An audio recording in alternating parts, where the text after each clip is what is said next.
What up? What up? What's up? How's everybody feeling today, man? What's good? What's good? Welcome to the Opps SportsCast. Coming to you live again. We got a great show for you. We're excited to get into it today. We got our crew, but we're missing one today. Josh couldn't be with us, but he left us a nice little picture slash emoji, which I think is excellent. And so hopefully Josh and the missus appreciates that. He didn't leave it. I Oh, just figured I would put it up there, man. I know. That's our boy, Which, man. He repping his team like no other. So that's right. Hey, but it's kickoff. We're getting ready to do the NFL kickoff. So we're going to have some NFL related topics for you today. We're going to be talking about who should be the GOAT in the WNBA. We're going to be talking about an interesting incident that happened in the world of tennis, where two professional players, they almost threw hands, but we'll get more into that. And man, oh man, if you watched last episode, was I wrong? And was I wrong very quickly on what went instantly, down? Instantly, instant failure on my prognostication on what was going to happen with the Dallas Cowboys and Micah Parsons. And so we'll get into that and our thoughts on that a little bit, along with a host of other topics. And so, fantasy football draft this season. Maybe we can get into a little bit of your favorite picks. Make sure that you join the conversation, like and subscribe on your way in. And before we get into it, we're going to throw it up to our sponsor, and Dave in the Cut Jones will lead us there. yes, sir. All right, I want to give a shout out to Opposition Radio. Opposition Radio is a 24-hour internet radio station that offers Christian hip hop, EDM, R&B, reggae, Latin, and pop music. Be sure to check out all the amazing artists over on the Opposition Radio that are in rotation right now. You can listen to Opposition Radio from any internet browser by going to the opsradio.live. Opposition Radio, motivation to stand firm. Absolutely. And since we are also broadcast on the radio waves, let me just announce the starting lineup, if you will. My name is Chris Peasy in the building. I'm your host, along with my man to the right. He's not here on my right. I should say below. Yo, that's If Josh he could, side right there. Striking yes, the pole. that's What's up, everybody? I'm Dave in the cut. And it's your boy Big Z. in the building, in the building. All Yes. right. So, fellas, let's have a fun show today, shall we? Let's jump right into it. All right. Let's do it. Let's get it, man. All right. So what we got here, man? So, got some little stats up here. Let's see. Oh man, we ready to jump right into the Oh stats. yeah, we're gonna go right to it, man. Oh man, we getting into it. All Yeah. right. Topic is don't believe the hype. Man, who would have thought that we would start off a podcast with the WNBA? Props to the WNBA. They're making headline news right now. Yes, sir. Clark versus Paige Beckers, I believe is how you say the last name. Don't be like me. Uh, Don't be like me. Yeah, Bukers.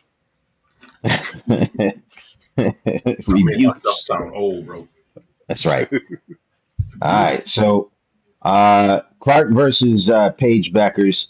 Are fans of the WNBA focusing on the wrong player? I believe the stat was that, and I don't, I gotta see what she's done since, but I know that the stat when we first addressed this topic, she had just come off the highest scoring game for, I believe it was just a rookie though, Yeah, right? the rookie record, Uh, right? she broke the rookie record for points scored in the game, That's and right.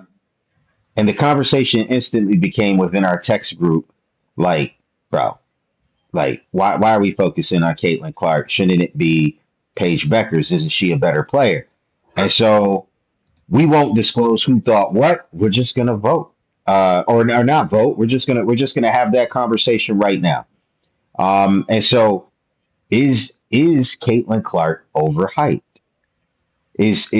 Are we focusing the attention in the WNBA on the wrong place? Should it be on someone who, if this is your opinion, clearly better than Paige Beckers? And so Should we take a vote or should we just jump right in? Let's just jump right there. Let's Just jump jump right in. in. Yeah. Go I don't ahead. know what there is to vote on. All right, cool. Dave, why don't you lead us off? Then we'll go to Zeke and I'll round it out. All right. So you guys know how I feel about Caitlin Clark, right? I think Caitlin Clark has infused a lot of energy into the WNBA. Obviously, there's been a lot of controversy, whether it's warranted or not. I think a lot of that controversy comes from us feeding into it as viewers, as fans of sports, all sports. I think we love to have an opinion on things, just like we're going to have an opinion on this right here. So, um, to me, we didn't get to see Paige Becker's play because she get hurt last year. Paige Beckers won the national title last year in What year college. did she get hurt? The year before, right? It was she a lot of her college career. I think she got hurt twice. Twice, She right? missed a Okay. lot of her college career on the bench with injury. So I didn't really get to see her play in college a lot. But the game that I have seen her bring in the WNBA so far, I would look at this matchup. I wouldn't even bring the other young lady, Angel Reese, into the equation because I think the styles here complement each other. When you have a Caitlin Clark who reminds me of kind of a Pistol Pete slash Larry Bird type, right? But you give me Paige Becker, she reminds me she's a slasher, and the way she plays, man, she like I'm not gonna go crazy, but she I would like to see this kind of Bird MJ thing go on between these two. And the reason I feel that way is because I just feel like Paige has more of a her style to me is kind of more street. She has more of a street ball style of play. When I watch her, she's just like she's just silky with everything that she does, and I just have a deep appreciation for her game and just how she does everything. When you get down to the stats and you start to look at it, you start to peel it back a little bit. Usually, it's like, okay, the person who has more games, you're kind of defending the person who has the least amount of games because they're not really holding up. But if you look at Paige's stats in here, like she has 21 fewer games, and she is it, so she's averaging more points per game. All right, and you got to take that with a grain of salt too, because there's areas where Caitlyn shines that Paige isn't going to shine in. But for me, if I were to say, hey, this is the person that I'm going to be watching, I like Caitlin Clark a lot, but I like Paige Becker's style of play. I feel like she's just more of a um she's more aggressive, so to speak. You know what I'm saying? She has that um she has that floor general presence to me as such a young player. She had it in school from what I saw, and I feel like she can take that into the NBA, and she can actually become the face of the WNBA. Did I say she took that into the NBA? I meant she took that into the WNBA. My bad. But that's where I'm at with that. All right. Well, make sure that you join the conversation in the comments if you want. Who do you think should be considered the GOAT? Whether it's one of these two players or somebody else. But Zeke, let us know how you feel, brother. All right, so I'm gonna read the quote that kind of got this topic started amongst us. It was Dan Patrick who said Paige Beckers will appeal to WNBA fans. Caitlin Clark appeals to the casual fan, but this could be the true rivalry that the WNBA could use. Um, I tend to agree with that. Um, this is the rivalry the whole Caitlin Clark. Like I know Dave said he didn't want to mention Angel Reese, but Caitlin Clark's been tied to Angel Reese since their days in college. Actually, since their days in high school. Um, if you go back to their high school class, the class of 2020, Paige Beckers was actually the number one rated recruit in that class, and Mhm. Angel Reese was second. Caitlin Clark was fourth. So Wow. they've been tied to each other for a long time. And like Dave alluded to earlier, we really got robbed of seeing Paige's greatness in college because she got hurt. But once she had that full season of college ball with Gino Auriemma, um, she actually won the championship. Um, Paige has always been that girl on the court. Um, and this is the comparison that should be. It shouldn't be Angel versus Caitlyn because they're two totally different players. Um, but they're for reasons that I'm not yet sure I want to get into during this conversation. They've been linked together ever since their days in college. Um, and a lot of Caitlyn does bring a lot of eyes to Fever games, whether in the stadium or on TV. But I kind of get what Dan Patrick is saying. Those to me are casual fans. Those are people who just want to rally behind Caitlyn because they feel like she's been slighted since her junior year in college, and they want to rally behind her and stick up for her. But there are plenty of players in the NBA who deserves the attention, and they're not getting it because those eyes that come to watch Caitlyn, they're not paying attention to the WNBA because if they were, even when she was hurt, they realized that there's some pretty good players out there who they could watch and learn to admire and help the game grow if they were truly concerned about the WNBA. I think that's what Dan Patrick was saying. Like real fans of the WNBA, they appreciate Paige and what she's doing. They know names other than Paige and Caitlyn and Angel. Um, Mhm. Asia Wilson if we're talking about if we're talking GOAT, then we're talking like Diana Taurasi, Sue Bird, names like that, Becky Hammond, um, Cheryl Swoops, the OGs of the game. I don't want to consider these new faces as the GOAT. If we're talking like the greatest of right now, then there are plenty of other names I would get to before I got to Caitlyn or Angel or Paige. But if we're looking at a rivalry that could really drive the game, maybe this is the one we should be looking at instead of Caitlyn versus Angel. That's more about social reasons than it is about basketball, in my opinion. That's a great Okay. take. Yeah. So I'll round it out. I guess my thoughts on this whole thing is that, and I kind of said this in our text group, but I think, well, actually, this is a little bit more nuanced than that. I think there's the difference is style and substance, right? And so, like, we want to kind of focus on Paige because what she's doing is a lot of substance. But you know, there's every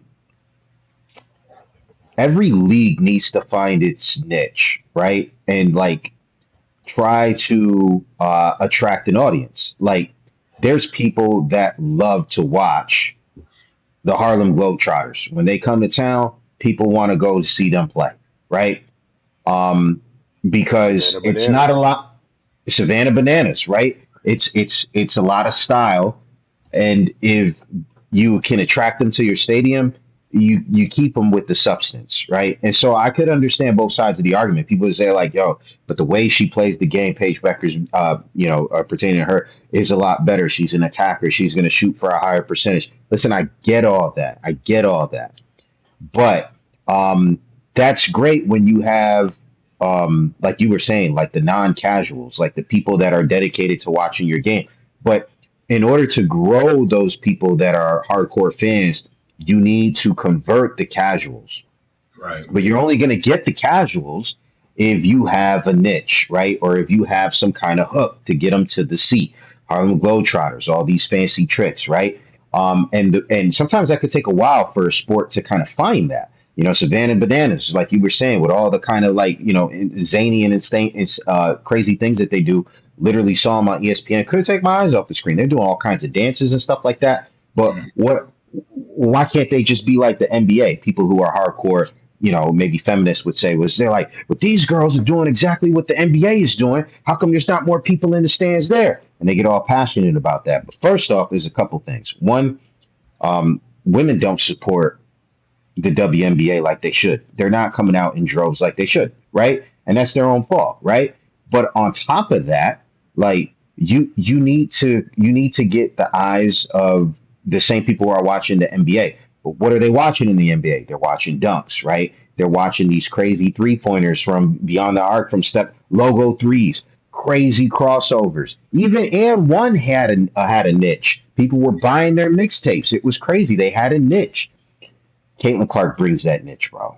And I'm not trying to be there like, oh, like, her versus Angel, her versus Paige. I'm just saying casuals would be attracted to Caitlin Clark because of the style that she plays. It's very reminiscent to Steph Curry, Don't right? say Steph Curry. I'm just gonna say it Caitlin because Clark is more Trey Young than Steph Curry, bro. listen, like if we're comparing like who I think will win between Caitlin Clark and Steph Curry and Caitlin Clark and Trey, bro, I'm sure there's high school students that could beat both of them. Just be real talk.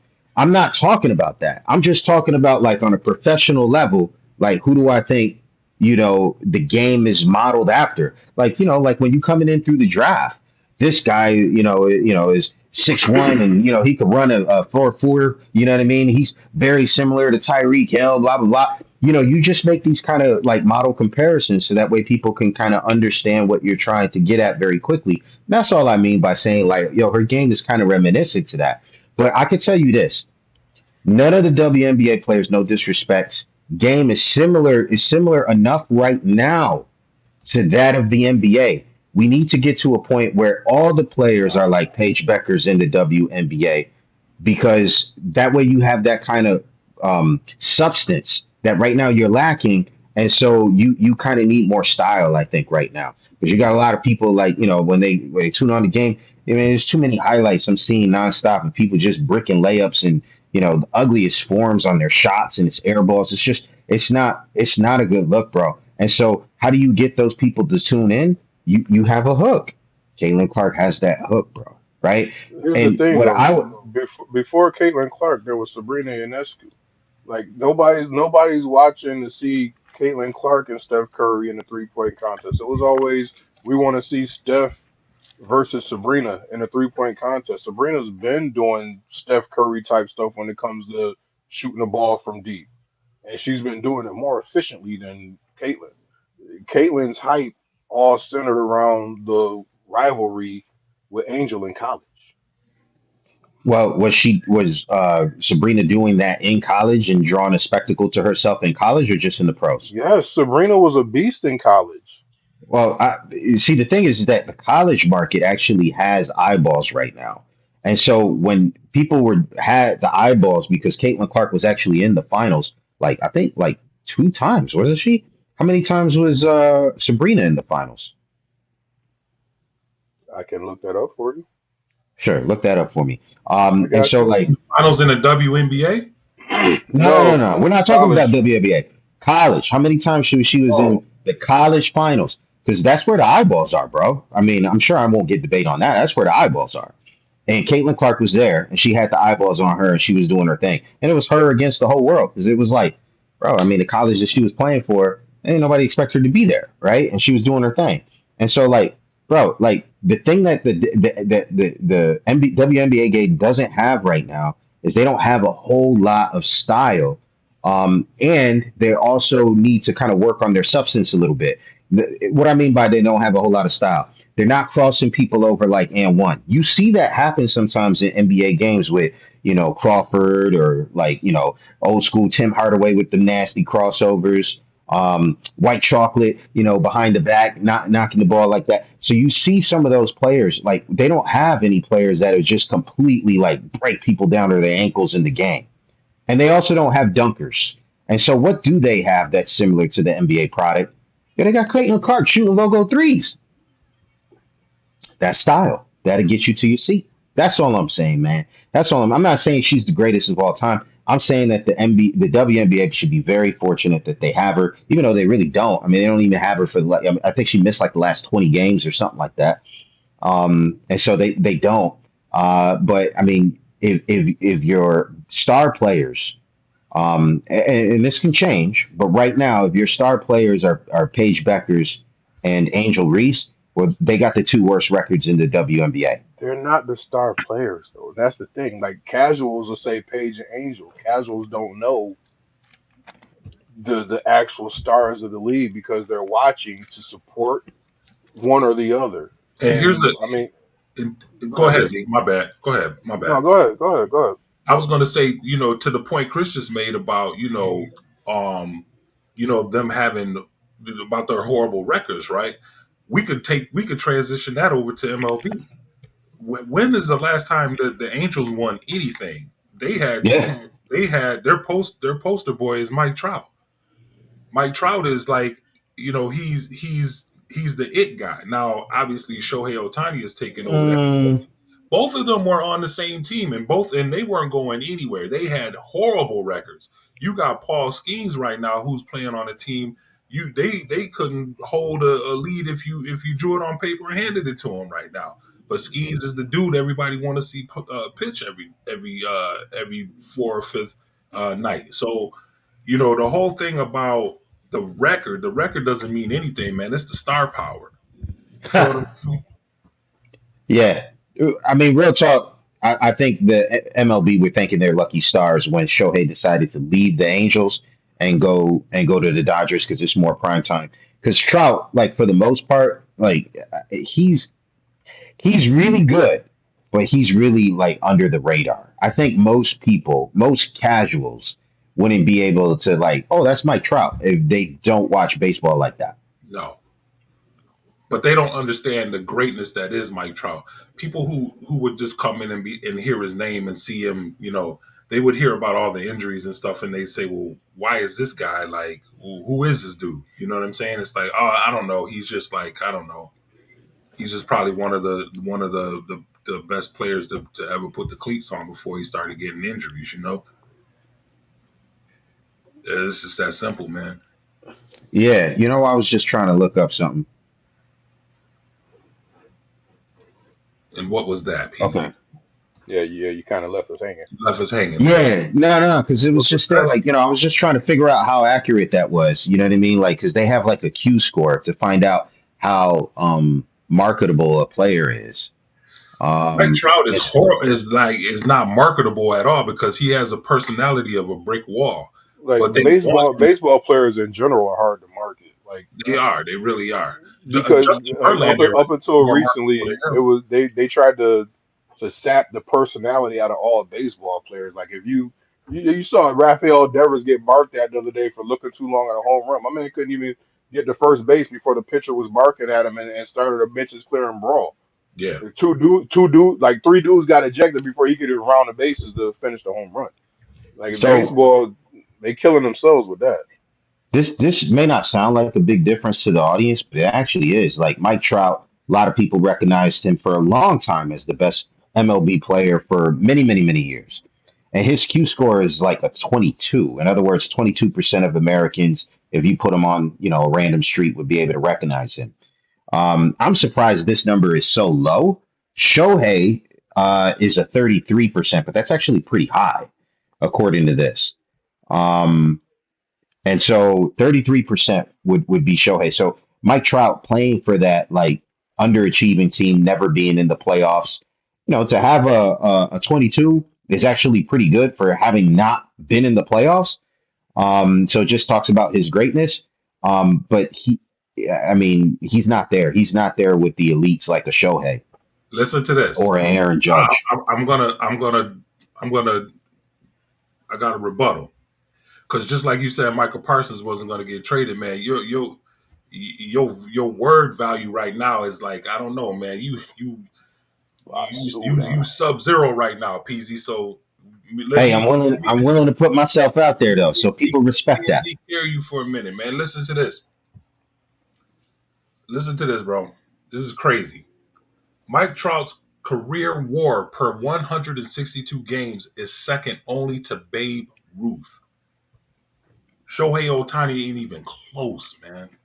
Wait. How did this become a Shohei Ohtani conversation? We No, ain't listen. talking about that. What I'm We, saying I, is was- you're talking about popularity, and what I'm I'm saying just is talking about popularity, I mean, I thought we were talking about the WNBA recognizability. first of all. Well, we are, but I mean, we love baseball here, so it kind of usually floats with us. You know how it is, Zeke. I mean, come on, you've been on the show we're for a long talking time. about the whole thing started because we were talking about teams that suck can't really have superstar players or players that carry the league reputation wise, and I You got to be in the big games if you want to kind of take your team to the next level. You have to be in the big games when it matters. The great players manage to get themselves there, right? And so they're both really young in their careers. Listen, that can change. I'm not being hard on them. I'm just saying, like, bro, like they're not there, and they should be very grateful that they at least have an athlete that's been able to, um, to elevate themselves above all of that. They, And so okay. I think we kind of beat this topic to death, though. we Let's did, man. All Yeah, right, but we okay. go ahead, Zeke. Nah, man, let's do it. Nah, No, nah, no, because no, no, I no, feel no. like Let's do. I feel like I'm beating a dead horse. Like, yeah, okay. No, go ahead Caitlin, and say it, bro, because we need to have this conversation, man. We got the time. Let's do it. well, no, it's just that I hate the narrative like around this whole subject. Like I look at message boards and like people can't talk about Caitlin Clark without bashing Angel, or people can't talk about how great Paige is without somebody jumping in and saying, "Well, I'd rather have Clark all day, every day." Like But nobody on this she's podcast bashed Angel, by the way. Nobody did so far. not today. I mean, we had I think there was like a whole couple episodes where anytime we mentioned a WNBA, the only thing you had to say was how much Angel sucked, and you talked about the me bounds and blah blah blah. And then like she started balling, you was like, "Yeah, props to her." All right, next topic. So I mean, there's a lot of that going on, and it's been going on. It's like they always move the goalposts. Like the whole thing started. All Angel did was return the energy that Caitlyn was giving the players all season, pretty much her whole career. And they saw her get that energy returned to her on the big stage by the arrogant black chick, and they rallied around her because how dare you? And that energy is carried over from college to the WNBA. And a lot of the casuals get roped up in it, and all they can talk about is Angel and Caitlin, and Angel and Caitlin, and Angel and Caitlin. There's plenty of players, and this goes back to the quote unquote hate that Caitlin's been getting while she's in the league. Like y'all watching just to support her, but if you really wanted this league to grow, you would know Asia and Sabrina and Brianna Stewart and all these other players, Nafisa Collier, leading the league in points right now, like a percentage point ahead of Asia Wilson, who's like the three-time MVP, multi-time champ. Like there's some ballers in the WNBA, but all people want to talk about is Caitlin and Angel because it's not about ball. It's not about ball, and that's what I think. That's the heart of what Dan Patrick was saying. Like the casuals cling to Caitlyn because their opinions aren't based on ball. If it was, they would know that she's all right, but she's not the best in the league. That's it. All Anything right, to add? I don't even want to respond to that. I feel like we beat this topic to death. Let's keep it moving. What's the Hold next, on. Peasy, who's your favorite WNBA player? bro? I don't have a favorite WNBA team. I don't have a favorite WNBA player. Um, I actually agree with I actually agree with Jigs in the comment, man. So like, I think we should just move on. Thank you for appeasing me for this long, sir. I'll try not to suggest something like this ever again. Yo, that's crazy. All right, All brother. right, Wow. We but keeping it real though, man. We can't be so uptight about wanting to talk about the WNBA. Can't be. I'm not. Nah, I didn't We say Nah, you. we, led. we could we could talk about it, but we gotta leave it in the roundup. We can't give it full. We can't give it full topic. Well, we just did, bro. We talked about No, it. we can't do it no more. Bro, we talked about it for a half an hour. How long you want to make the show about this one That's what topic? I'm saying. We can't do it no more. Round Okay, All up, right. buddy. let's We make the got whole you. show about this one topic. Let's move on. All right, let's do it, fellas. All right. Next up, we got the US Open, man. US Open. All right, so Taylor Townsend defeated Helena Ostapenko. Ah, sorry, guys. In the second round of the 2025 U.S. Open, uh, in a heated exchange that followed the match, Ostapenko accused Townsend of having no class and no education. And so, do we have the actual video clip? We do. All right, go ahead and play it. So you want to so you want to play it from the beginning? Oh yeah, yeah. All right, let's do it. Here, let me move this out of the way real quick.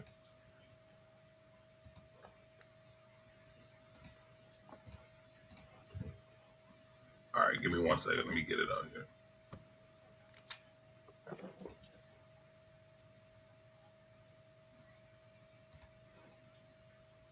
I know that it's All right, I'm so gonna back far it up from the real quick. truth. The thing, I can't speak on what her intentions were. I can only speak on how I handled the situation. And how I handled it is someone who's upset about the outcome that occurred. You lost, and you're upset about that. Saying I have no education and no class. I don't really take that personally because I know that it's so far from the truth. The thing that I'm the most proud of is that I let my racket talk, because ultimately I'm the one here sitting in front of you guys, moving on to the next round, getting the next check, moving on, being able to still be here and speak to you guys. And that's what's the most important. She's packed up and she's gone. I can't. There you have it. Yikes! Um, Ostapenko would later say that that her English isn't great, and that she claims that what she was trying to say, she doesn't, with the education comment, that she doesn't have good tennis etiquette, proper sport tennis, education on proper sports tennis etiquette. But many players came to Townsend's defense, saying, that, good things about her character, and also saying that, Helena has some issues with her temper and incidents that they've run into themselves with that player. And so, kind of crazy to see something like that happen at the end of a match. But Zeke, why don't you share with us your thoughts on the whole incident? Um,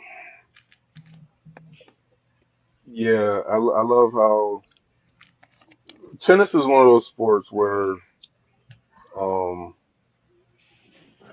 the broader it spreads away from the United States, the more and more you see incidents like this. Um, like along the same thing along the lines of like soccer, where you have a big international following, and a lot of incidents like this happen where um there are a lot of racial overtones. Um, for her to come out and say that she's pretty much uneducated and has no class, it all she hit a ball that hit a net cord and she scored a point on it. So she, because she didn't apologize for that, she's classless. It's not in the rule books that you got to apologize for that. And I'm sorry if that's what Taylor said in the interview. I couldn't hear it. I was just able to see it. I couldn't hear the video. But yeah, it's just there's been a long history of black women being mistreated on the tennis court. Um, back to the days of I'm gonna go as far back as Venus and Serena because that's around the time I started caring about tennis. But I'm pretty sure people go back for Althea Gibson. I think that's her name.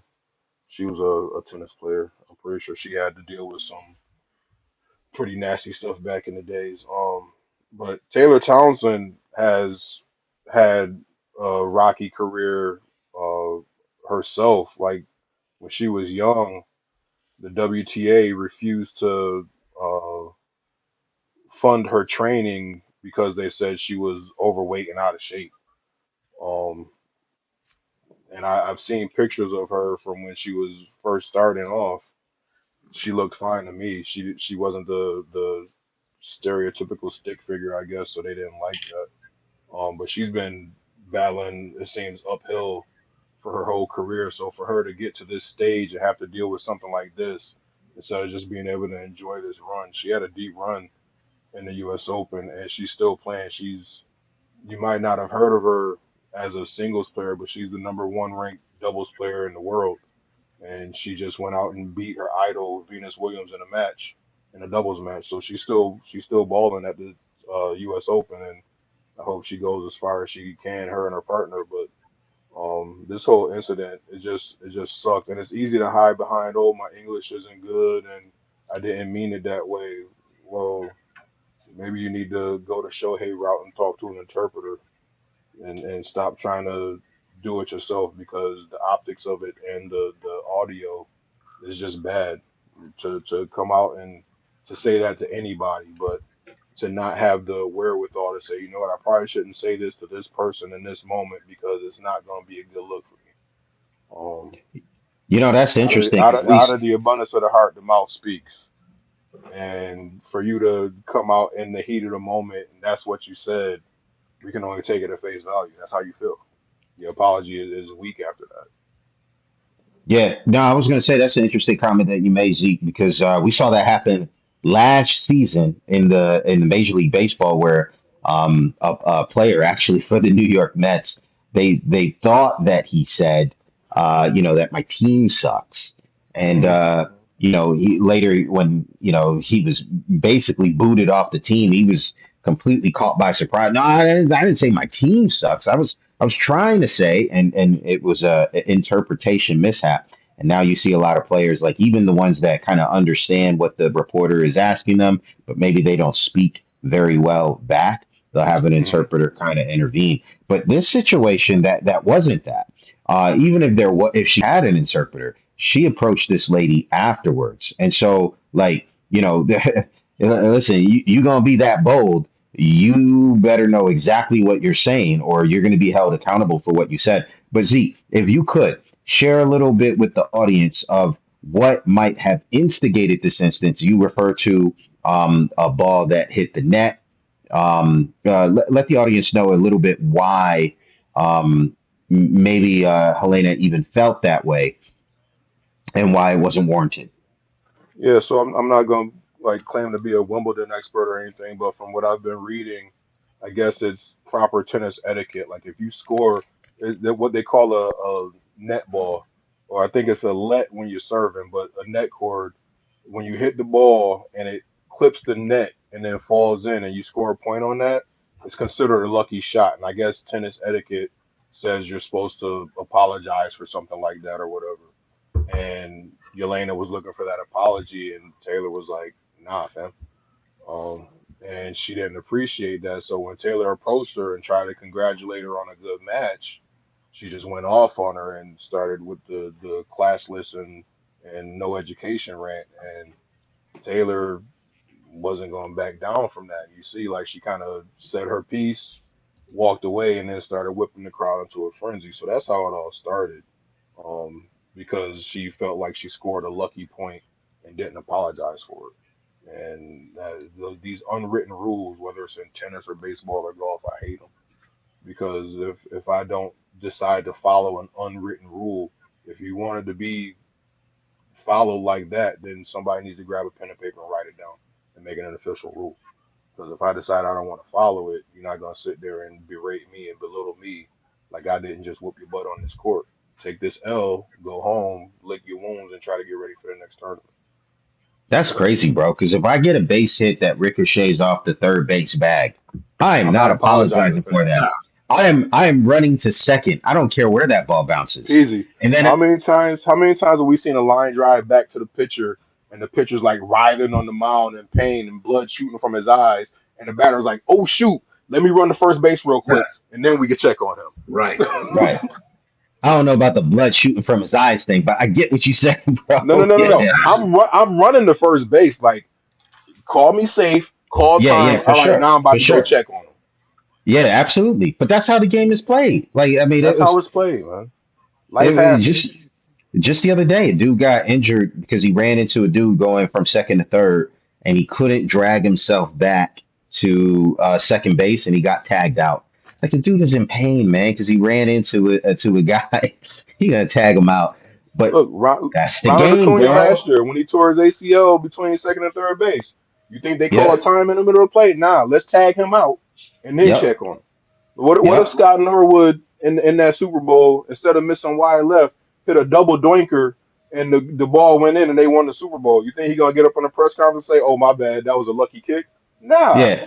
Sorry, you guys really should have won, but we'll take that dub. But sorry, you're the real winners here. Like, nah, bro. Right. Like, nah, that's wild for that. But yeah, Dave, you got anything you want to chirp on this? Nah, man, I don't really have a take on it. I think a lot of times these athletes, they are who they are. You know, she's the same person in her country that she is when she comes to our country, or if she goes to the UK, or if she goes to United Arab Emirates. She's the same person, bro. And so this whole, oh, my English, they love to hide behind the my English isn't that great, or blah blah Yeah. blah. The English isn't that great, but you know, a couple of 24, 48 hours later, you're able to put together a eloquently typed explanation of what's going on. And you know, obviously, you have agents and publicists and stuff that do that kind of stuff for you. But to not even put yourself in that position, just take your L and walk off the court, man. It's like I'm tired of these hiding behind the language barrier, right? It's That's that Sammy Sosa defense, bro.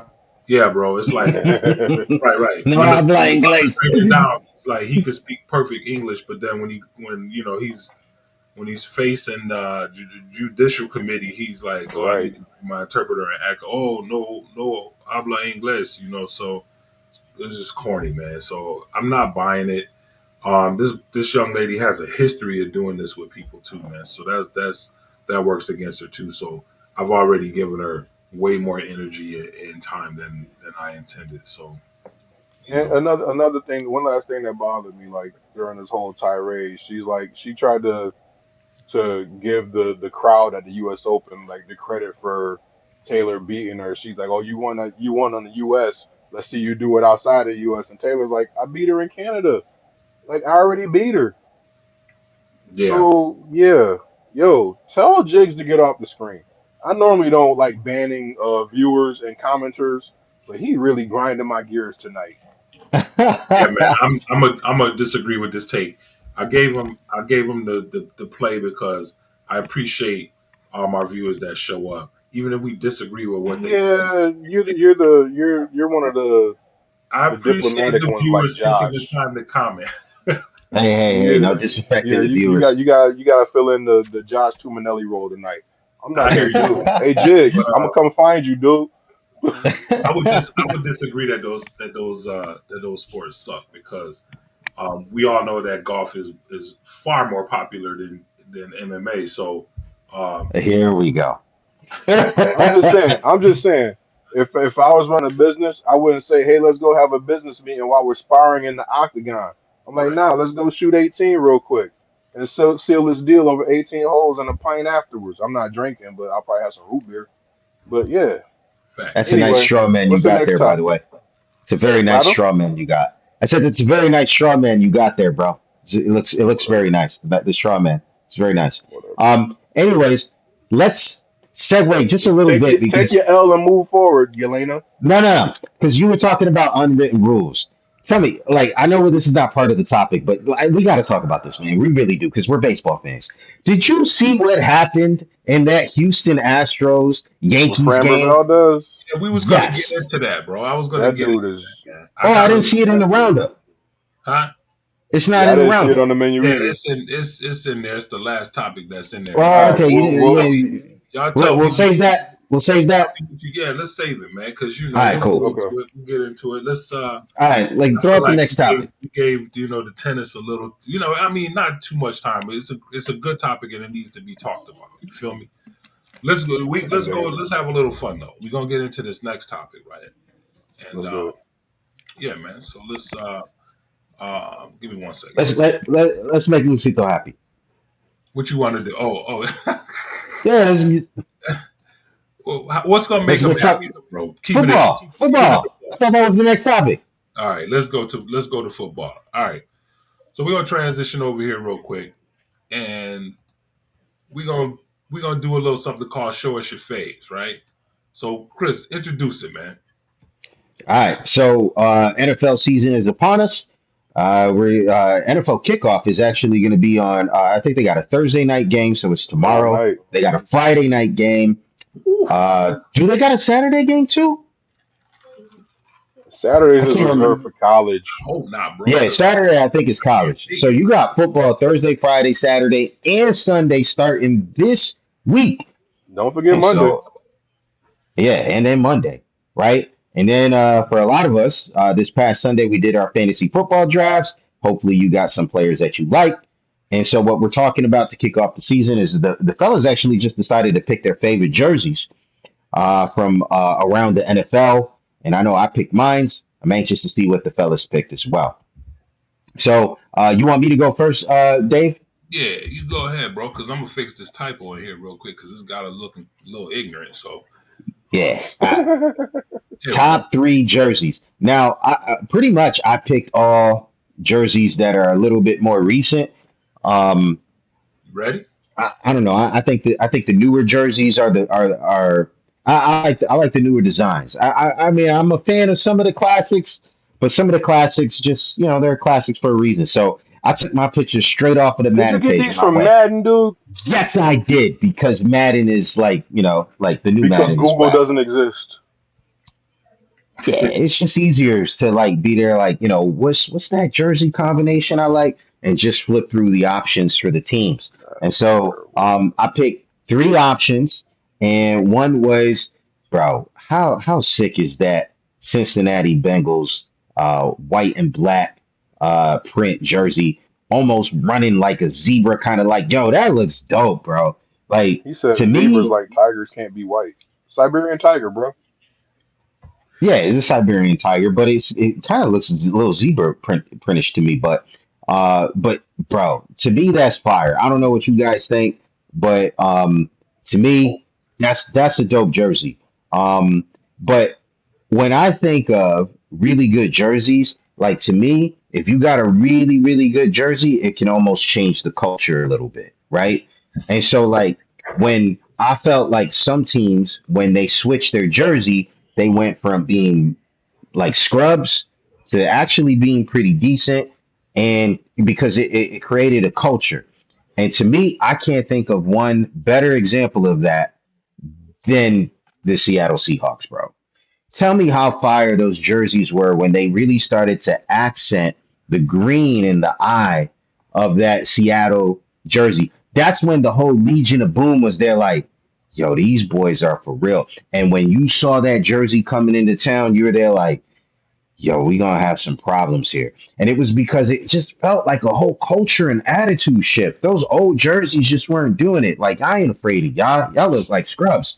You come in with that jersey, bro, that's tough. That's tough. And so I give it up for that. I'm a fan of the green. I think the whole green joint is maybe a little bit overdone, but the green in that jersey to me is tough. And then when I think of like what jersey is like intimidating, like bro, they come to your hood, yeah, they're like, man, I see that purple and black. Man, I know it's going to be a pounded out kind of like, hardcore football game, man. It's going to be rough and tumble. You fighting for every single yard, clawing and scratching. And what represents that more than that purple and black, man? And so shout out to that Baltimore Ravens logo. It's tough, bro. It's tough. So those are my three. All right, man. I got to give you a shout out, man, for adding the Seattle Seahawks in there because my wife has Seattle Seahawks jerseys because she absolutely loves the colors. She loves the color scheme. She said you should put that in your top three because I like that color. I love the color scheme so much. And I said no because this is Dave's favorite three, right? I mean, Liz could There have you easily go. jumped on and There gave you a guest go. commentary. What'd you say? Liz could have jumped on and gave a guest commentary. We would have welcomed her on for this segment. Yeah, Go ahead, Liz. I If mean, you're watching, it's leave it all in the about chat. Your fashion. We need a top woman's three. touch sometime on this one. There we but go. when I saw PZ added it, I was like, all right, I'm not gonna add it. You It's got already represented. yeah, you got it. You covered it. So all right, cool. All right, next up, yo, I believe that's me. Now I'm gonna let you go, Big Z. All You right, ready? before I get started, I'm gonna give an honorable mention to the creamsicles. Those are yours. You can go ahead. Oh, my bad. Oh, whoa, whoa. Nah, go ahead. Go ahead. Go ahead. Yeah, it's already on the screen, You Dave. already got it up there. The cat's out the bag.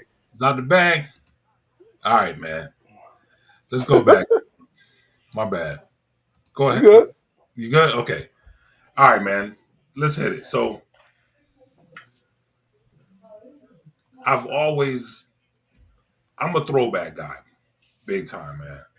Um, I remember Sunday, when uh you only were able to watch two games, and they would be local games. You know what I'm saying? And it's like, and then there was Monday Night Football. There was none of this Thursday night. There was no extra games.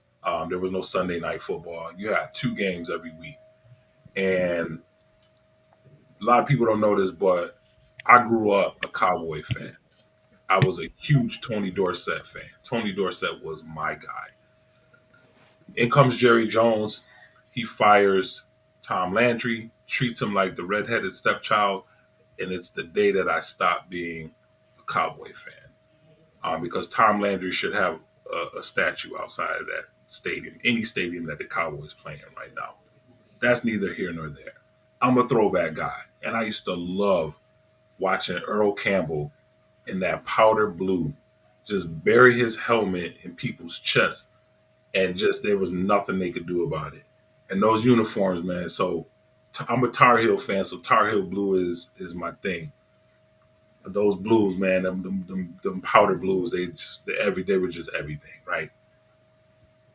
Then you come over, and I'm going in reverse order.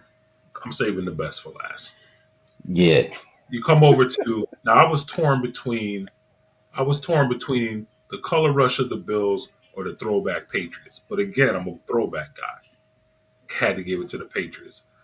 When Randy Moss and Tom Brady were hooking up in these uniforms, it was just Problems. pure bro. It was just pure cinema, pure unadulterated opera. Okay, it was just opera. Even though I couldn't stand what they were doing to my Colts, these uniforms just bang, man. And I've always loved these uniforms, and I cannot stand the logo on their helmet now. I think it's weak. I think it's very lazy. They need to go back full time to the Patriot hiking. He's hiking a cannonball, isn't he? Isn't he stand over a cannonball or something like that on the I helmet? never cared about the Patriots enough to Oh pay my The attention. goodness, bro! Patriots, bro? No, he's hiking a football. The football, I always thought it was holding the cannonball. My bad. Anyway, I love these uniforms. So that was my Houston was my third pick. The throwback Patriots is my second one, and number one is the Colts, baby. I can't remember what these uniforms are called. They're called Indiana something, and I can't remember Blackouts. what is it. It's the blackout uniform. Yeah, but it's called Indiana something. There's a phrase for it. They actually name these unis, man.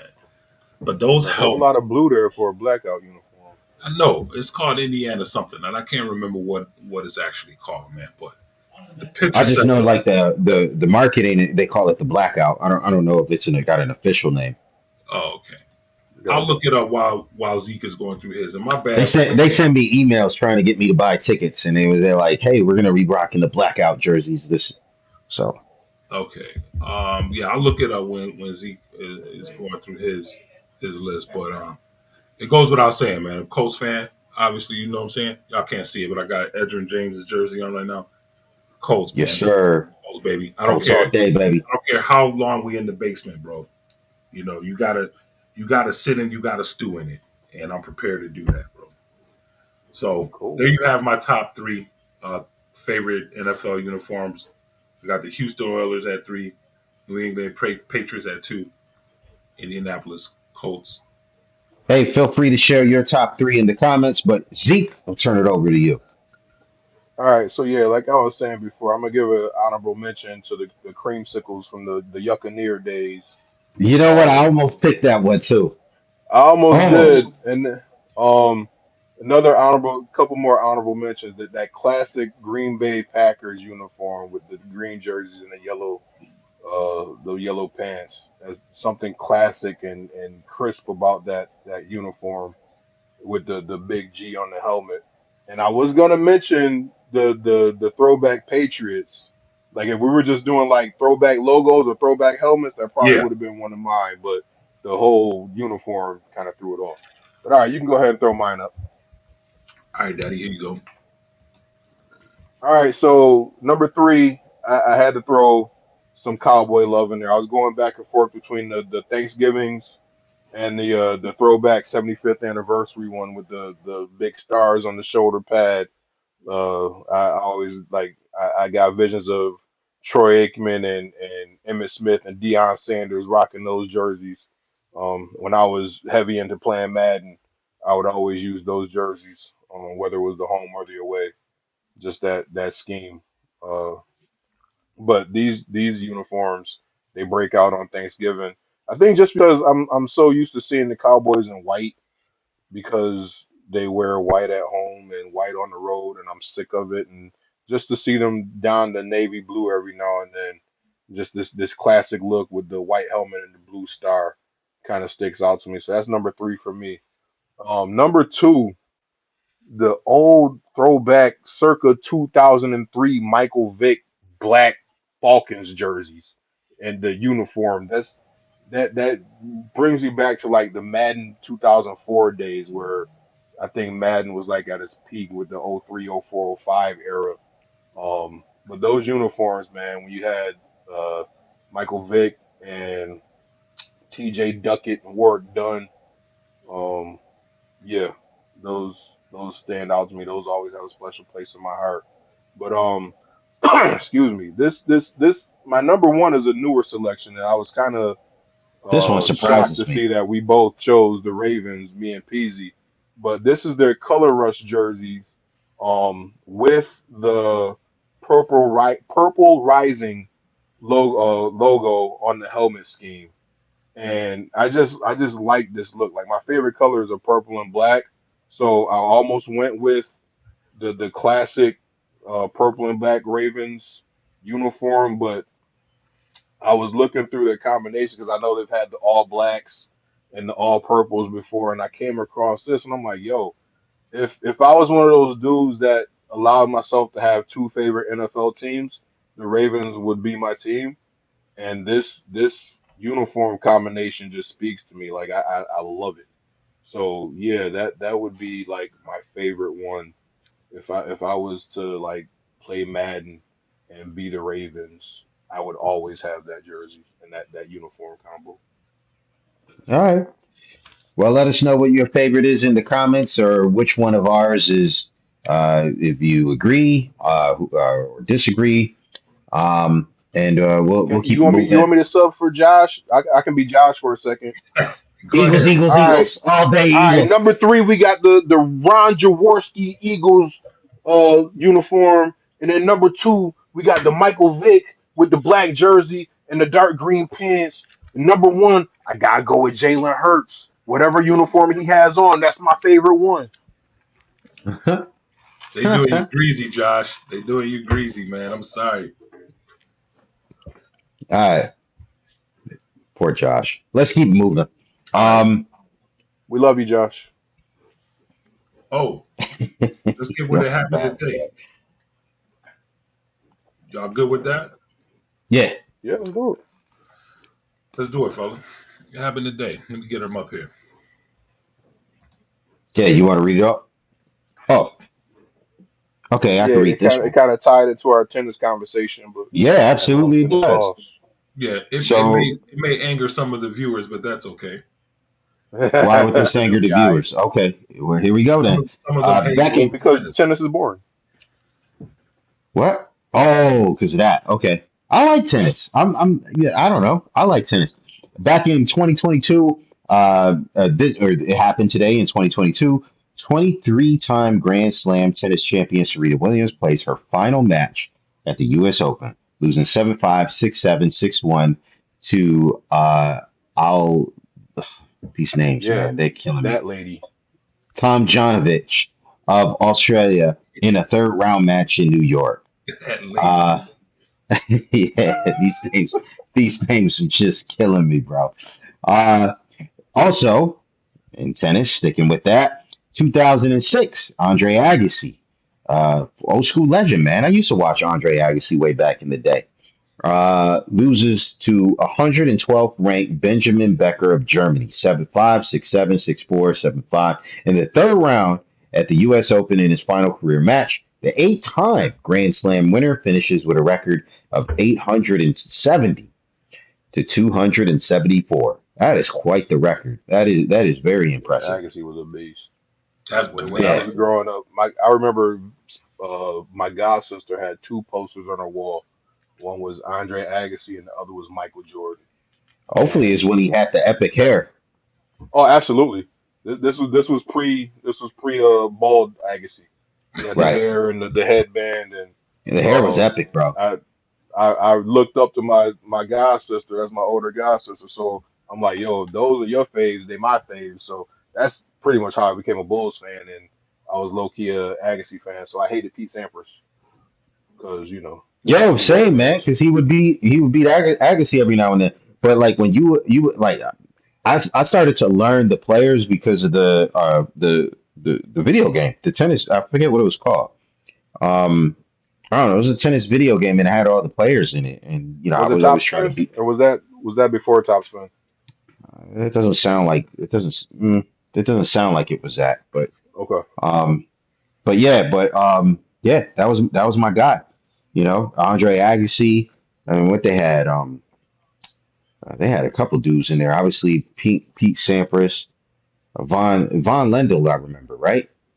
He was pretty good. Was Boris Becker, Boris Becker. They would have Boris which Becker is in there. yeah. There's some dudes that And you then could you play got with that was nice. the dude that used to slam the rackets all the time, McEnroe. Mac, Yeah, yeah, John Mac, McEnroe. yeah. That was a little old school, but yeah.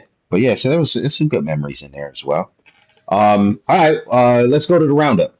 All right, let's hit the roundup, man. So what we gonna do with the roundup first? Since the topic we were gonna discuss is listed last, we're gonna make it first. Feel me? Let's do it. Let's get All right. it. All right, so let's get into it, man. Let me pull it up. All right, so Chris, you wanted to talk about Framber Valdez, right? It's what's happening right now, man. If you guys didn't, you can't, yeah, we gonna pull that up now. Can I kind of Yeah, prep we're it? gonna pull it up, bro. All right, I wanted you to do the build up. I'm gonna you break guys down. gotta, you guys gotta see this. This when I saw this as a former player, this was to me this was just so greasy. I don't know what you guys think, but to me it was very obvious when I saw it. I did a double take. I'm looking at it like, yo, did I really just see what I think I just saw? Because what I think I saw was an intentional. Uh, an intentional provocation against his own player. All right. Framber Valdez of the Houston Astros was on the mound against the New York Yankees. I Okay, so believe that. go ahead. Like finish it off because I got a clip from John Boy Media. So and Okay. John Boy breaks it down. Oh, he breaks it down. So let's just let him break it All down. right, cool. Go ahead I and pull wanted that you to up. give the intro to it, but I got the video from there and we give them Go credit ahead. here as well. So okay, so we'll bring it up and we'll bring the sound up. So let me back it Yeah, up. if you haven't seen Game this, bases you got to see loaded this. sequence for you. This is Framber's this is pitching crazy. to This is Trent's wild. 2-0 game. All right, Bases so loaded. yeah, The and John Boy 1-0 usually pitch. does a really Catchers good say job of breaking this back off, down. step off. Framber ignores him, throws the pitch anyway. Okay, you got it. Fastball center cut. So Christian Framber Valdez, for slams those of into you who the don't know, I'm just Crawford going to fill a little boxes. bit of time Grand here. slam, 2-0 becomes 6-0. Is it Christian's playing? Because I having don't hear it. It's Framber's playing. like, Y'all just can't he hear it. distracted me. Oh, Christian's okay, got okay. the So I'm Grand messing it Slam up for the giddies, audience here. the tongue's poking The out. last clip He's was having a great the audio time. was in my ear. Framber's not. The next batter comes up, Volpe, and is he mad at his catcher? Because look what he does. He just crosses him up, and it kind of looks intentional. Did you see all those reactions? The catcher takes one right to the chest. The leg looks at his pitcher like, what, dude? Are we good? And Framber throws it, doesn't care at all, doesn't say sorry, just turns and says, nah, man. Well, maybe we're good now. Even Volpe was like, wait, what? Wait, you guys beefing? What's going on? He's like, come on, man. We good? It's not cool. It's not cool at all. And Framber's like, yeah, it wasn't cool, man. It wasn't cool. Tell me to step off while I'm pitching. Here's a weird sequence for you. All right. So break it down, Chris. I'll mute it and you can break it down. Okay, so he tries to tell the pitcher to step off the plate right before with the bases loaded. So what we learned afterwards is that the catcher called one pitch, Framber Valdez wanted a different pitch. And so right when he was getting ready to throw it, the catcher says, step off, step off. He doesn't want to step off. He wants to deliver the pitch he wants to deliver. And boy, does that pitch get smacked right into right into the stands for a grand slam. Framber Valdez is upset, to say the least. We won't use more colorful language here because it's it's a kid friendly show, right? Um, he was No, it's upset, not. and so it, for those of you who don't know the sport, like I mean, the catcher is going to call like hey, give me a fastball, give me a slider, give me a curveball. He called a curveball, so that ball comes to you and it tumbles and it drops down. So as a catcher, you got to have your glove ready to catch it when it falls. Now, if you get the call crossed up, he thinks you're throwing a curveball and he's ready for that to fall down, and that ball just goes straight to you, a fastball. There's not enough time to react. And so that ball comes straight and hits that rookie catcher square.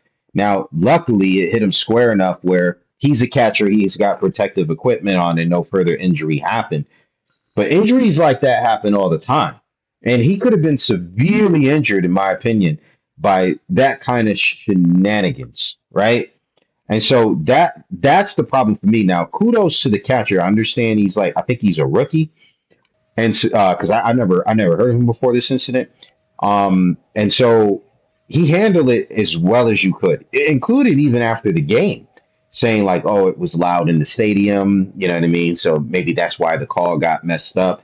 But when you see Framber Valdez turn around after that pitch, there's no remorse in that guy's eyes. There's no like, "Oh my goodness, you okay? I'm sorry, I got the signals mixed up." Look at the way this man turns around. And can any of you guys tell me that wasn't the look of a man enraged and who did that on purpose? My question is, who you mad at, pimp? The catcher did his job. Like it wasn't like he did it mid windup.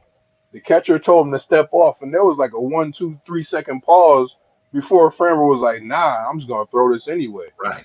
And you throw a lollipop over the middle to Trent Grisham, and what do you think's gonna happen, man? Like the man been hitting balls over the fence all year. Second Grand Slam this week, man.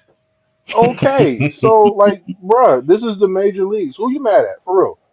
Because I kudos, like you said, kudos to that pitcher because it wouldn't have been nothing for him to go out and give my man the Nolan Ryan treatment on the mound and put him in the headlock and give him a couple of nuggies. Like, you can't do that to your catcher.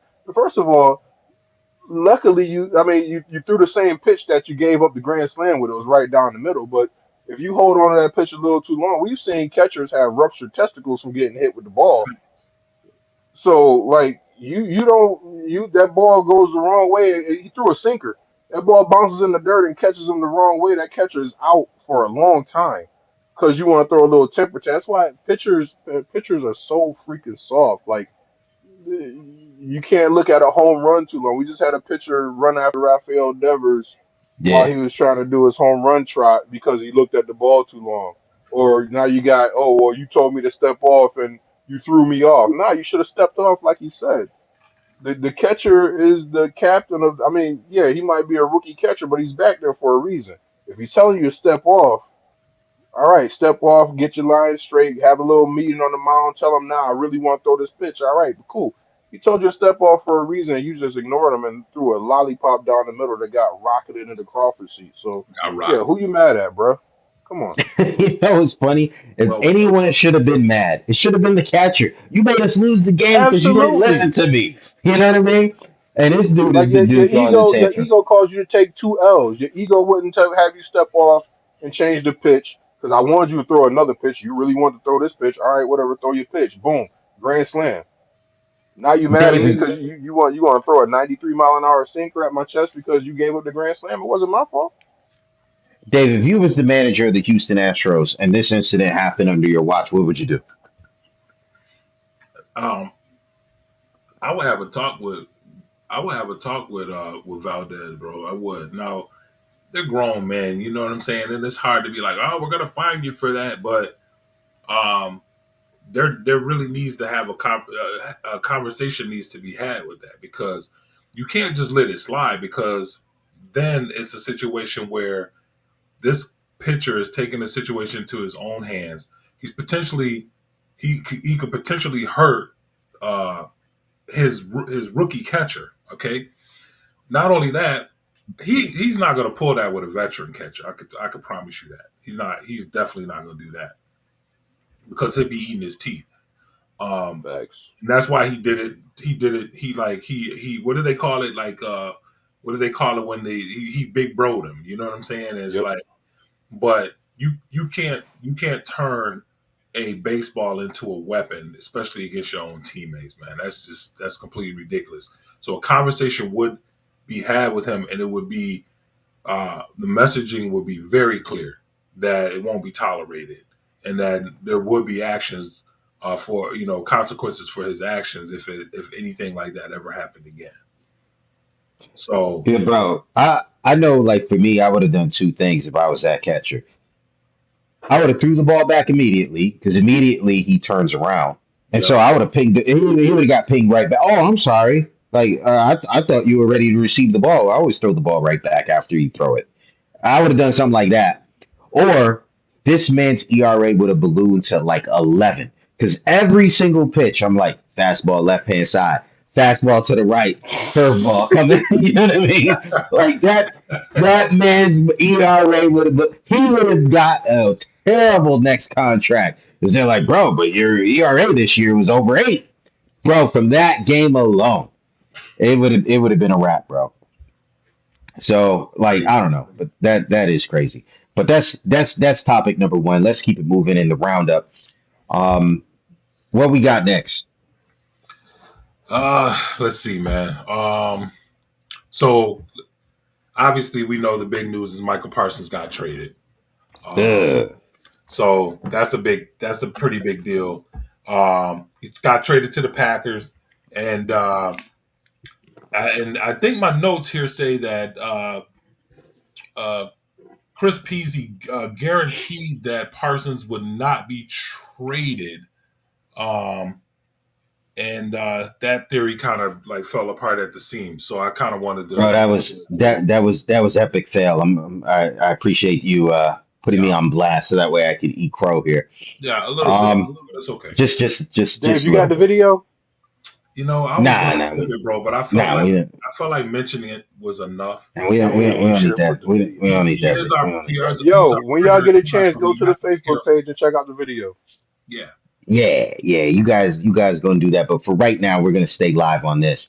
Um, listen, I don't know what you guys think about that trade, but I mean, we could say one thing for sure. The whole drama and why we were talking about it that night is because Micah Parsons was laying down on a table during a preseason game and everyone was giving him flack. Why are you laying on the table? I made the joke that maybe he was just, maybe they shouldn't build tables that comfortable that would make someone want to lay on that table, right? But then it turns out he goes to the Packers and they do a scan and he's got like L4, L5, which is like parts of your spine. issues to the point where he needs an epidural. Now, most of our audience will know what an epidural is because, yes, that is the same treatment that you get when your wife is having a baby, right? That's what they put in her spine so that way she can have that baby with little to no pain. My You was man scaring just me for got a minute, traded. bro. You were like, My that's the man, kind that you get when your wife is having a baby. I'm like, right? Well, the wife gets right. People out there know what I'm talking about. They vibing with me right now. And so like, what's crazy is they just paid this man as much as a quarterback, and you gonna tell me before he takes the field, my man needs an epidural? Really? He does. Like now, in light of that, how are you feeling about this trade? You got two first round picks, and every Cowboys fan I'm talking to is talking about how he don't play the run. He only goes after the quarterback. Every Cowboys fan I talk to is saying that. I mean, how are you feeling? He got two first round picks. A lot of times these trades don't work out like for the team getting the star, right? You think this gonna work out? I'll go first, and I'll yield to Z because I'm going to be real quick. I couldn't care less about this trade. I don't care about the Okay. Cowboys, and I don't care about Michael Parsons. Michael Parsons acted like a 10-year-old on his way out the door, and Jerry Jones acted like he just did the greatest thing in the world for Cowboys fans because he got back exactly what he wanted to get from Michael Parsons. So there you have it. I'm done. Z, I got nothing. you got nothing. He's speechless. Here's the thing. Here's the thing. I treat I kind of treat the NFL now like I treat the NBA. I don't have a favorite team. I got favorite players. There you So go. I'll tune in. I'll watch Lamar play. I'll watch Mahomes. I'll probably check in to see how Mike is doing. But I mean, I don't know. If the Cowboys do great this year, cool. If not, cool. I can't Can't give do as it, much Doc. energy to them as I used to. Because You know what? okay, Okay. I'm just like everybody's talking about. You got two first round picks. You got two first round picks. Those first round picks are going to be buns because the Packers are going to be in contention for a long time. So we're going to have our mid round 18th, 19th pick, and we're going to have the Packers 24th pick, and he's going to pick some lineman from some Division II midland school out in Iowa State Community College or something, and he's not going to do anything impactful with those picks. So yeah, good luck to Micah. I hope he gets his back situation settled. I know they're on the schedule. We're supposed to be playing them this year. I hope he gets like 5 sacks and a couple scooping scores. Bro, but don't, Um, I would say don't be yeah. so down on those picks because even if it is a 18 through 24 pick, you can package that with your own pick and move Dude, up. Jerry doesn't move up in the draft. Jerry moves down in the draft. There's been plenty of times where I had to stay up to watch the Cowboys because again, they'll do just good enough to either just miss the playoffs or get bounced in the first round. So they'll have like the 22nd pick. And you remember back in the day where the first round went like 6 hours. And I'm staying up all night to finally hear that the Cowboys traded the 22nd pick to some team and they moved back to like the second round. So we'll see That's what happens. crazy. I don't know. I don't know, man. We'll see. Yeah. Well, I mean, that's the nice thing I think about fantasy football because, like, especially like the Colts this year, we ain't expected to do much of nothing. And I'm still planning to watch a whole lot of football this year because fantasy football, I can kind of like not focus solely on my team, but I can focus on all the players on all the different teams that I do like. And so I think that it's been a net positive for attracting the audience because of like exactly what you said. Like you got a favorite player. But what if you can have multiple favorite players and one on almost every team and rooting interest in one on every team? And so I think it's a net positive for those people out there in the fantasy universe. I Um, get that. That's why I play fantasy baseball. Baseball is my first love, so it for gives me an sure, opportunity for sure, to pay attention to like the Athletics and the Angels and the Royals more than I normally would. But I couldn't absolutely. care less about football. So good luck to everybody. I know kickoffs tomorrow. I might take a peek at the game tomorrow night. I don't know. I know we're running low on time. Do we got enough for another roundup? Let's see. Lee Corso had his final. Oh, Uh, we got to give my man a shout out. yeah, man. Lee Corso Yeah, had his Z. final game day Sunshine appearance. Scooter. So Yeah, Lee Corso is a legend in the world of college football, and he's been doing this. This was he's been doing this since what '96 as far as college game day. Um, ever since there's been a college game day, there was Lee Corso, and he does yes, the headgear pick. And I got to give my man like a huge shout out. Like he went 6-0 in his picks this week. Um, and he was the only one on the panel that said Florida State was going to beat Alabama. My man went out looking like a genius. I saw somebody posted where they bet like $100 and got like 1,000 or something like that just on his picks alone. So nice. Lee Corso is a legend. Um, he opened a lot of doors for a lot of people, and it was just nice to like watch that. It was like I honestly didn't realize it was going on until I tuned in to College Game Day and like saw that it was his final game, and just to see all the love that was coming in from all the different personalities from throughout college football. It was cool to watch. Nice to see him be able to like get his flowers while he was on this side of the dirt. Lee Corso, he's been around for a minute, and I would hate to hear. I hope he's able to live a few more years and enjoy life before the inevitable happens. But um, yeah, shout out to Lee Corso, Sunshine Scooter. He played at Florida State. That's my favorite college team. So that pick was more sentimental than logical. But hey, we went out and we backed him up with that. So yeah, Sunshine Scooter, enjoy retirement, man. For sure. Let's see if we can fit a couple more here before we butt up against an hour and 30. And so all right, so NFL Red Zone. I don't know if you guys seen this.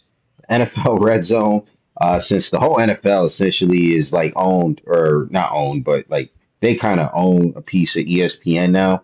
And so ESPN is taking over a lot of these properties. Um, NFL Red Zone is gonna have commercials, guys. Scott Hansen, who usually led off every NFL Red Zone Sunday with, we have 7 hours of commercial-free football, and then you're just sitting there on your couch like, yeah, let's go commercial-free football, and you're just watching, every team. The whole meme that's popping up everywhere now is as soon as the ball is getting ready to be caught in the end zone, oh, we got to cut to commercial break, and you don't even get to see what happens. And so I hope that's not the case. Maybe they can have like the picture in picture kind of box commercial that, you see it like a little commercial on the Like a side of the playthrough type of screen. thing. You know what I mean? Where it would be like right here or something like the commercial while you're still seeing it play. But if they really cutting the commercials, man, they ruining the allure, I think, of NFL Red Zone. And I'm just kind of sad to see them kind of distort what that property was, but they got to capitalize on it, I guess. You guys got anything that? Blame Mickey Mouse, man. Yeah. And then last but not least, Aaron Judge makes history. Do you kind of want to read that one off, Dave? I know Yeah. that's the Yankees. Well, really quick too before that. So the NFL season kicks off tomorrow. I know we said that already. That's kind of I wanted to kind of segue out of the whole NFL red zone and just remind everybody that the game start tomorrow. And I will be taking that chip and that belt home this year for fantasy football. Let everybody know. We should post our teams like next Yeah, we can and let the probably do that. audience vote like who's got the better squad. We can Like do your that. boy Dave in the cut, No Chris doubt. Peasy. Who got the better squad, man? We'll do it. All right. So real quick, let me get this read off for Aaron Judge so we can get everybody out of here. So Aaron Judge made history this week. He tied Yankees legend Yogi Berra with his 358th career home run to break into the Yankees' top 5 of all-time home run hitters. So shout out to Aaron Judge um, and on his accomplishment. That's a pretty big deal. Some big names in there, man. Okay, we shouting out Aaron Judge. We gonna shout out the Big Dumper. I mean, he set some history this week too. First of all, I refuse to call any man that name. So you can shout out that person. I'll shout out. I'll shout out Cal Rowley, but I don't know who that other dude is. That name is Wow. terrible, bro. That name is so bun, Listen. If he didn't like it, he would have shut it down a long time ago. but that's the problem. I mean, And I'm he's like, he's listening to he's been grown men he's call been it kid. that for years. It's not new. I know it's Jared not, man. Jared It's just Kelnick gave not him that appropriate. nickname, and Kelnick's been gone. So Yeah. So Mets legend Jared Kelnick. But yeah, Cal Raleigh just hit what 51. He's hit now it got the today. record. Yeah, he's got the record for anybody primarily playing the catcher position for most home runs in a season. So right now he's chasing Mickey Mantle for most home runs by a switch hitter, and he's chasing Ken Griffey Jr. for most home runs by a Mariner. So That's my dope. man's chasing some That'd be big history right crazy. now. If my man can beat Griffey, that would be that's crazy to I me because mean, Griffey was five the Also, to man. tie, six to beat him, right? Griffey yeah, had 56. yeah, 56. Also, Can you imagine Griffey getting beaten by a catcher, bro? I mean, Bro, shout out to props Kevin to Cal. Seitzer. I'm just gonna say that Kevin Seitzer, hitting coach. Braves had him. They let him go, and he went out to Seattle. And you got Cal Raleigh hitting the ball. You got Julio Robert, Randy Rosarena's hitting the ball now. It's like, yo, shout out to Kevin Seitzer, man. no doubt. So with that, I know he's chasing a couple different people. He's also chasing Aaron Judge for the American League home run record, which is at 62. I don't think he gets it. I think he stalls out at 59. That's just me. And like I said before, even if he breaks the record, it's not going to be around for long because there's not going to be an American League anymore. So Look, it ain't gotta be around for long. It just gotta be around long enough. it's all good, man. I Look, would be all he needs to do grateful. is set up a game against the Braves. He can have one of those Kyle Schwarber type nights where he hits 4 home runs in one game. He'll be all set. Yeah. If he breaks it, man, congratulations to him, man. That's a beautiful thing. I love to see hitters reinvent themselves, man, and become better hitters.